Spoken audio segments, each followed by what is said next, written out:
হে everyone, আসসালামু আলাইকুম। কেমন আছো তোমরা সবাই? আশা করছি সবাই ভালো আছো। অনেক দিন ধরে দেখছি ছাদ বাগানটা একদমই অনেক নোংরা হয়ে আছে। আমার ফুল গাছগুলো জুড়ে পুরো নোংরা ভরে আছে। সো তার জন্য আমি ঝাঁটা নিয়ে চলে আসলাম পরিষ্কার করার জন্য, কারণ এত খারাপ বাজে লাগছে কি বলবো। সো চলো পরিষ্কার করা যাক। সো গাইস, আমি এগুলো সরিয়ে দেবো। সো আমার এক হাতে সব করা সম্ভব নয়, ভিডিও ধরা আবার সরানো। তো আমি চেষ্টা করি আপনাদেরকে দেখানোর জন্যই, আপনাদের জন্যই সব কিছু করতে রাজি আমি। সো চলো এগুলো সব এক এক করে আমি নড়িয়ে ফেলি, তারপরে দেখাচ্ছি। সো দেখো, এখান থেকে সব আমি সরিয়ে ফেলেছি, আর এই দেখো সব এখানে আছে। সো চলো এবার এইটা ঝাঁট দিয়ে নেওয়া যাক। সো গাইস, আমি এখন ঝাঁট দিয়ে নেবো ভালো করে। এগুলো ঝাড় দিয়ে সব পরিষ্কার করে ফেলতে হবে এখান থেকে।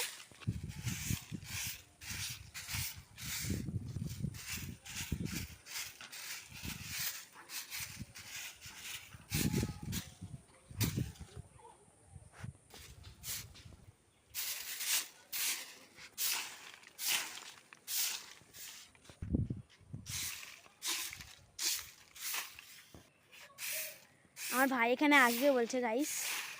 তো গাইস, এখন আমার ভাই আসছে, আপনারা দেখুন। ও আমার হেল্প করবে বলে আসলো।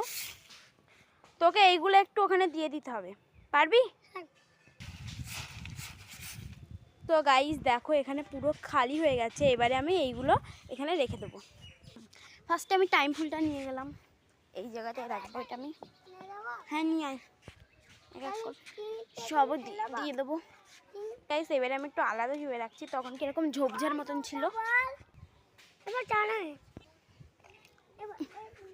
এই ফুলটা আমি দেবো এই ধারে। সব আলাদা আলাদা ভেবে রাখছি আমি।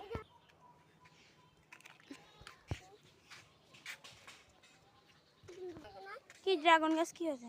ও কুড়ি বেরিয়েছে, তাই দেখো গাইস কুড়িটা কি বড় হয়ে গেছে। কামিনী ফুল গাছটা অনেক ভারী। ওইটা আমার ভাই কি করে নিয়ে এসছে দেখো গাইস। আমি এটা এখানে রাখবো। পাথরকুচিটা এইখানে রাখ, এইখানে রাখ, এইখানে। গাইস সব রেখে আপনাদেরকে দেখাচ্ছি। সো গাইস দেখো, সবগুলো আমার সাজানো হয়ে গেছে। আগে কিরকম ছিল আর এখন কিরকম লাগছে, এখন একটু অন্য ভেবে রেখেছি। সো আমার তো এখনটাই সুন্দর লাগছে। সো টাটা, আজকের মতো এই পর্যন্ত। দেখা হচ্ছে নেক্সট ভিডিওতে। আল্লাহ হাফেজ।